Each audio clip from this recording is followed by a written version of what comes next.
Hey guys, this is my father of many mansions here. Wow, I just had an unspeakable rapture dream and a heavenly experience dream. And it's cause there's way too many people out there day sitting, and the biggest sign in history is coming September 23rd. That's this Saturday. And there's way too many people day sitting out there. There's way too many. I know it's been a while since I've been on there. I'm busy working, so yeah, it's way too many people day sitting out there, and the Lord's about to come back soon. Yeah, so it's just you just gotta keep the Lord in your heart, cause them hurricanes, Hurricane Harvey and the Hurricane Irma, those just warnings from the Lord. So those are judgments coming. He's trying to wake people up. You see, he's trying to get people's attention, and that's the only way he can do it. Best way he know how. So he could do more. I mean, he could do more than that, but that's not the only thing he can think of. He can think of other stuff, so he just chose to do that. He can think of other things to wake people up. He chose to do that, but he chose to do hurricanes. Now more is forming now, even though people are homeless now in Texas, and think of Texas and Louisiana, Oklahoma, Florida. Those are just a few states I think that Harvey hit and Irma hit. But all in all, the Lord's trying to get people's attention. And if you type up Hurricane Irma's face, it'll show you the face of a cloud, nose, mouth, cheeks, everything. And that's the Lord forming clouds. He's trying to get people's attention, much as he can. He's trying to get their attention, and he's trying to get them to repent, because he don't want nobody to suffer, and I mean nobody to perish, and I mean nobody. Because there's way too many. Because right now we're Sodom and Gomorrah right now. Because the Lord can see our hearts as filthy rags right now, and he's not liking what he's seeing. He can see our hearts like filthy rags.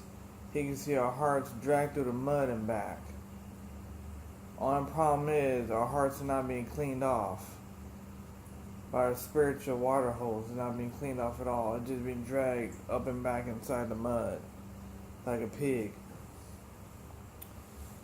It's like our hearts are being swimmed and drowned inside the mud, and the Lord wants us to clean our hearts off. Actually, he wants to clean us for us. Only thing is, we have to let him do it. The only problem is, people are so comfortable with their sin that they rather stay in the mud than be clean. You know what I mean? They rather stay in the mud. They're so comfortable with their sin in this world, the fornication and all that stuff. They're so comfortable with that. They rather, be comfortable with sin and have their hearts full of mud instead of being cleansed by the Lord, which is not good. Because they're comfortable in that area of sin, and the Lord doesn't allow no sin in heaven, not one sin. But anyway, that's beside the point. But anyway, I'll just get straight to the point, straight to my dream. In my dream, I was walking out of work, and I had my container, and I had my phone on me in my container. And I set it down on the mailbox, my container, my phone, and I put my thing ready, my music, put my earphones in my ear, get my music ready, because I listen to Pandora. Not everybody's a Pandora fan. But anyways, I'll turn my music on, and grab my container. And I was walking forward away from the mailbox. All of a sudden, there was a flash, and I was gone. Everything just fell on the ground. My food, everything. I was just gone. That was a quick rapture dream right there. And my whole family was gone.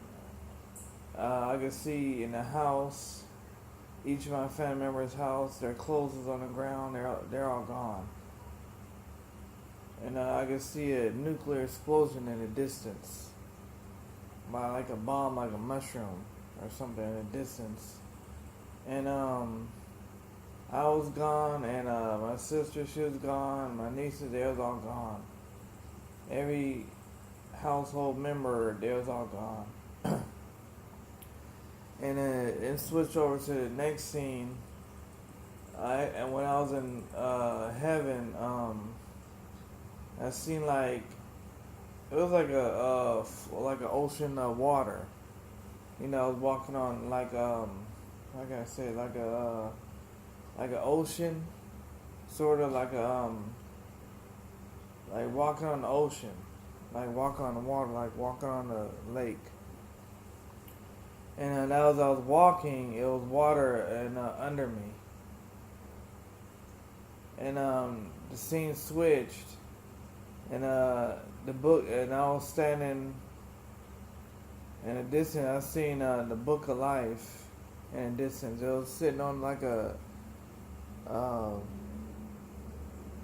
do you call that thing? Like it was sitting on the stand, a book stand. And opened up, and it read my name. It was spelling it out in 3D words. My first and my last name. Then when I saw my name in the Book of Life, I was got on my knees and started bowing in front of the Lord, in front of His throne, and I heard the words say, "Soon and very soon." That's all I heard. Soon and very soon. And the Lord touched me. And my body it just lit up. He just touched me on my back, and my body just lit up. Yeah, then dream ended. Yeah, He just touched me on my body, and my whole body just lit up. The Lord, He just put His hands on me, and His friend, the Father said, "Soon and very soon." And I was on my knees, bowing to the Lord in front of His throne.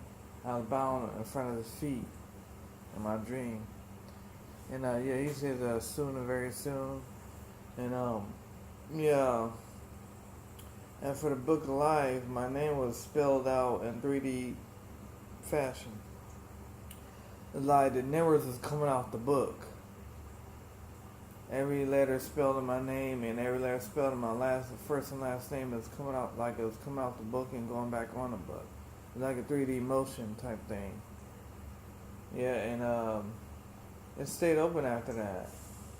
Yeah, all I know is my name was written in the Lamb Book of Life, and I saw it. And I was in front of the Lord's feet, bowing, while Jesus was touching my body, and I was just glowing. Yeah, I was glowing real bright.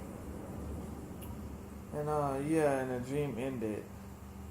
So yeah, the Lord loves you and cares for you that much, so much that He don't want you to perish. He cares for you and loves you that much. But the thing is, you can't continue to wipe your heart in the mud, because He doesn't want you to do that. He wants you to cleanse your heart. He wants you to ask Him in your heart, and He'll do the rest. He'll do the rest. Because He doesn't want you to fill your heart out with the world, because eventually you're going to get tired of it. Eventually you're going to get fed up with it, like the prodigal son. I mean, the world may seem comfortable and all that, but deep down inside is just torturing your heart. Is all it's doing. In a smooth and comfortable way. It's torturing your heart. That's all the world is doing to your heart, is torturing it. But he doesn't want you. He doesn't want to receive your heart like that. But He wants you to come to Him as you are, so He can clean you out, so He can hose your heart off, and clean all that mud and filth and dirt off of it that you've been having in your heart since your date of birth. But He wants you to come as you are. But He sent these hurricanes to get people's attention, to wake people up from their spiritual sin. Because the Lord see all these hearts in His world, and they're filthy. They're all sin. They're all full of mud. The Lord's trying to clean them all off. He wants to clean them all off. But it's up to the people to let him. He wants to rinse everybody's heart off with a spiritual water hose, a fire hose. He wants to put it. Basically, he wants everybody's hearts on fire for him. Like to pour gasoline on everybody's hearts and light them all on fire, spiritually for him. But right now, all our hearts are in the icebox right now. That's not good. It's a world full of cold hearts. And right now, everybody's hearts is icicles right now. You know, they're like lollipops right now out the freezer. And that's not good. Everybody's heart is cold, full of ice cubes and sand. And that's not good. In other words, they don't want the Lord at all. They like the way they're sinning. They like the mud in their heart. And they don't want no spiritual fire hose, you know, to rinse their heart off. They're comfortable with that. But the Lord, he just doesn't see it that way. He wants everybody to repent and give their life over to him. Because he wants to shine a light in their heart. He wants to brighten their heart with a candle. He wants to bring everybody in the rapture and everybody at the bema seat. He doesn't want nobody left behind. He doesn't want anybody to perish. He doesn't want anybody to meet the Antichrist. He don't want nobody to take the chip. He don't want nobody to be left behind to face the horrors that's soon to come. He don't want that. He don't want none of that to happen. And he knows people has addictions. He knows that, like lust addiction, pornography addictions, drug addiction, smoking addiction. He knows all that. He knows they're struggling. And we're going to go through life trials and tribulations. We're going to continue to go through that. He knows that already. But then in the end, it'll be all worth it. He knows what we're going through right now. He knows we're going to sin every day. He knows the devil's going to tempt us every day. He knows the enemy's going to send his demons after us every day. Because you'd be surprised if he pull that curtain back, you'll be in a world of shock what you see spiritually. It's not like Hollywood. It's way worse than Hollywood. It's things that the Lord has beyond your imagination. Even Hollywood couldn't even think of it. They couldn't put a mind or a thought to what the Lord has in mind for you. But what hell's like, what the lake of fire is like, ooh, man. I mean, Hollywood couldn't even copy or they couldn't even duplicate what hell has. I mean, like that book of 23 Minutes in Hell, that pastor went down there in real life, because people think it's fake. I mean, over the bottomless pit, Hollywood can't even put a thought or mind or even imaginable what's going on down there. They couldn't even put a thought in mind. What they put in the movies, oh man. And the monsters down there, whoo, man. Don't get me started on that. They can't even copy or even imitate the levels of hell that is in real life. They can't even imitate that. Because if the Lord pull the curtain back and let you see things spiritually, it'll blow your mind what you're about to see. That's why I chose not to show you. Because he's in control of the visible and invisible. He controls all. He sees all. He controls all. And whether you say depart from me or welcome you in, depends on how you live your life on this earth. Because in heaven they have a book on every single thing that you did on earth. Every single moment, every second of your life on earth. Everything you did, everything you committed, everything you did on earth, he has it in the books. He keeps track of everything you did on earth. So don't think you're getting away with anything. You may get away with it on earth in human form. But when you stand before him at the judgment seat, oh wow, you'll be in a world of shock. All things, because he can open up his book and see everything that you did from beginning, middle, and end. And that book can't be erased though. I mean, either at the bema seat or the white throne judgment, either one. Choice is yours to make a wise choice. Because the Bema seat, that's the correct choice. That's a wise choice. White throne judgment, that's not a wise choice you made. Because you died in your sins, and before he tossed you in a lake of fire, he'll rewind. It's like the Lord has a VCR up there. He'll play back every sin that you ever committed, whether robbery, murder, rape, etc. Every sin that you committed, he'll play it all back. And after that, he'll check your name in the Lamb Book of Life. It's not going to be there. Just like these gospel tracts that I be passing out whenever I get them. Part of the gospel tracts, and the angel asks the Lord tells the angel, open the book of life. Is his name in there? Nope. Don't see it.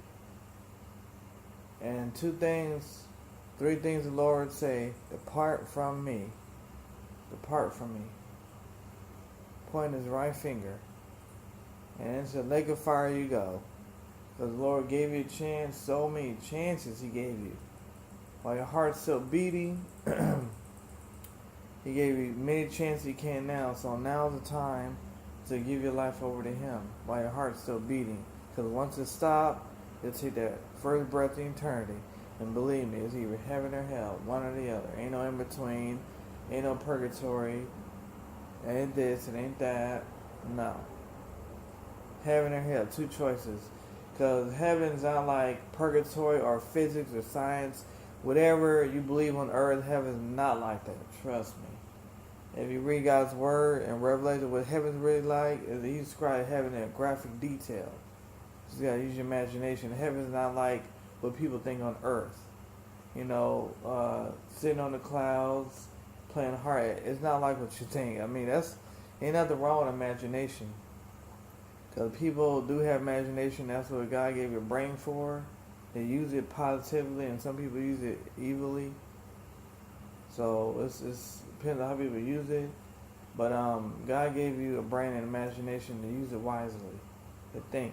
He gave you a brain for a reason, to think, use your imagination, how it looks like. It's not what people think. In the way Tupac was singing his lyrics, ghetto, it's not what he think either. Heaven's not what people really think. No more crying, no more tears, no more pain, no more suffering, no more nothing. You never grow old, you never grow this, you never grow that. It's like, you know, heaven, people picture heaven like a field full of flowers, peace, like Adam and Eve before they sinned. And Garden of Adam and Eve, well, before they sinned. So people see heaven that way. But there ain't nothing wrong with imagination, though. But the Lord wants you to join him in heaven, not in lake of fire would say. He don't want you to be down there. He don't want you to burn either. Because there's so many souls down there, man. They made the wrong choice. They didn't make a wise choice at all. They forced themselves down there out of their own free will. Because there ain't nowhere the Lord can put you. I mean, you don't want to serve him. Where else can he put you? I mean, you don't want to serve him. I mean, the only place you can think of is the lake of fire. The only place he created for devils and angels. That was his idea. But where else is he going to put you? He can't put you back on earth because you're dead. You're in a coffin. You're 6 feet under. Where are you going to go? I mean, you're 6 feet under. You're buried alive, so where else are you going to go?